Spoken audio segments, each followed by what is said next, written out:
I'm here today at the wonderful Lindsay Park stud at Euroa with Hall of Fame trainer David Hayes. Welcome, David. Nice to be here, Darren. I must say the farm looks sensational, and I guess you're on top of the world at the moment. Got 26 winners this season and you're really flying. Yeah, and winning on weekends, which is terrific. So our horses are measuring up on the good days. I want to rewind the clock a little bit.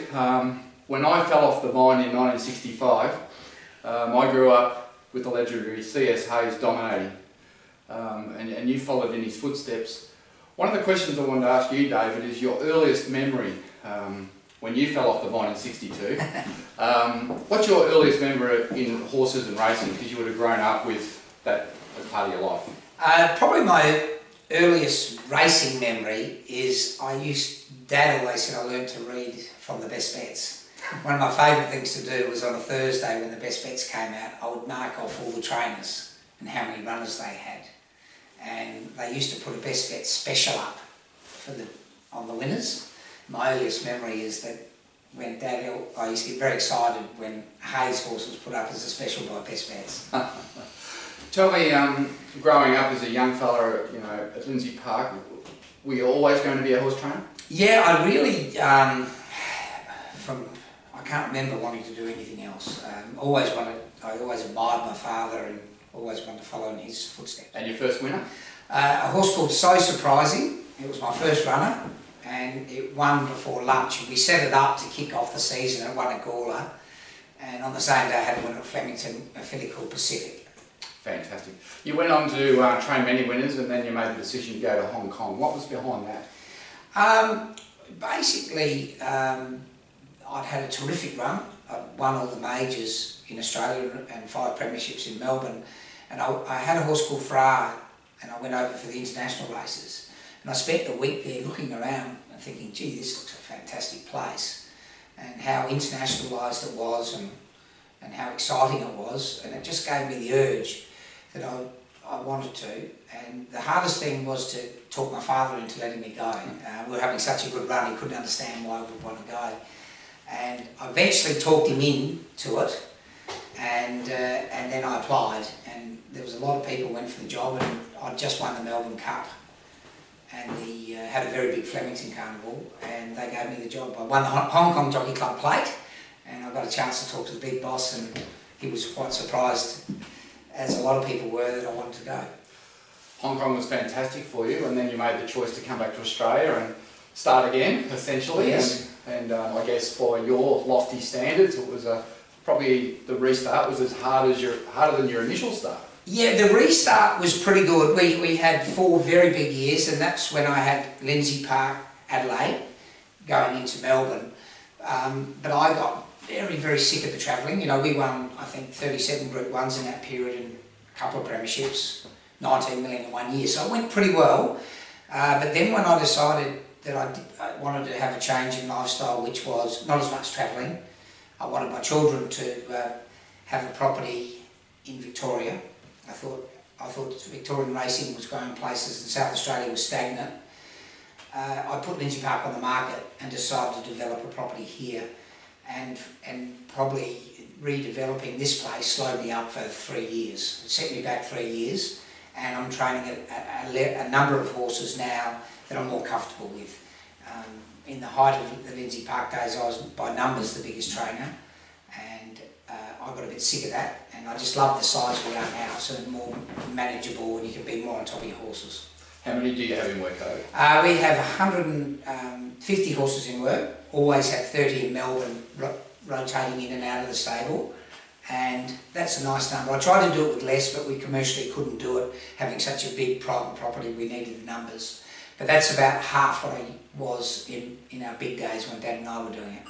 And now this season you've really taken to another level, you've just kicked right off, and I think a few of the wags around are saying, well, Tom Dominic's made a big difference, but he's been hiding in the background for some time, hasn't he? Yeah, well, Tom's my nephew, of course, and has been working in the business for over 20 years, and he's been assisting me doing what he's doing now, but not getting the recognition. And I just thought it was a stage in Tom's career. I knew we had a pretty good team. We held back a bit for this season. It's worked out perfectly, as Dad did with me. And Tom stepped in, has been giving me great support, as he always has, and he's getting the acknowledgement for it, which is really nice. Looking forward to the spring, David. You've got some wonderful horses set for some wonderful races. Just put our couple aside for the second. Can you tell our viewers just a couple of the other horses that may pay to follow through the spring? Yeah, there's a filly called Tortine, I think, for Shake Hamdan. Very, very smart filly. She runs this Friday. Fleet Esprit's been racing brilliantly and will get better and better as maybe a sprinter miler. Spillway hasn't had the luck yet, but going into the majors, that might be a blessing. He hasn't obviously been exposed or peaked too soon. And I'm sure there's a good race in Stipulate, one of my imports. Yeah, lovely looking horse too. Well, let's talk about the ATB horses. Last year I remember coming up here and speaking with you, and I think we've got 3 here in work now. So let's start with the big grey, Crackerjack King. A very talented horse, been off the scene a long time, and I remember the day that we sat down with the owners and looked at options for trainers. And I'm glad you picked me. I didn't pick you, David. I didn't have to, because I had actually let them make the choice, and I think once I got them to Lindsay Park, it was a no-brainer. Tell us about Crackerjack King in your words. Well, Crackerjack arrived, with obviously he's a Group 1 horse and competed internationally, so we're very excited to get him. But I don't think his rehab was completed when he first arrived. It was under a cloud with a tendon, and we were trying to get him ready for a Cox Plate last year or an Emirates, but we got him up to trial stage and the tendon flared up again. So he had a complete rehab, and look, his tendon looks great. That's good. I made a little bit of a mistake. I took a fresh view on him, looking after his tendon first up, and he bit me on the bum. But it was a very good last, because he ran 3 sectionals which showed his class. He ran the fastest sectional for three different 200s in the race. And as long as his tendon pulled up, I always was confident that we could go to the next step. But we had to change his training routine because he was too fresh before the race and a bit of a maniac. He'd worked and trialled brilliantly going into that race, that's why I put him in a sprint. But it was clearly, a little bit, with the benefit of hindsight, it was a mistake.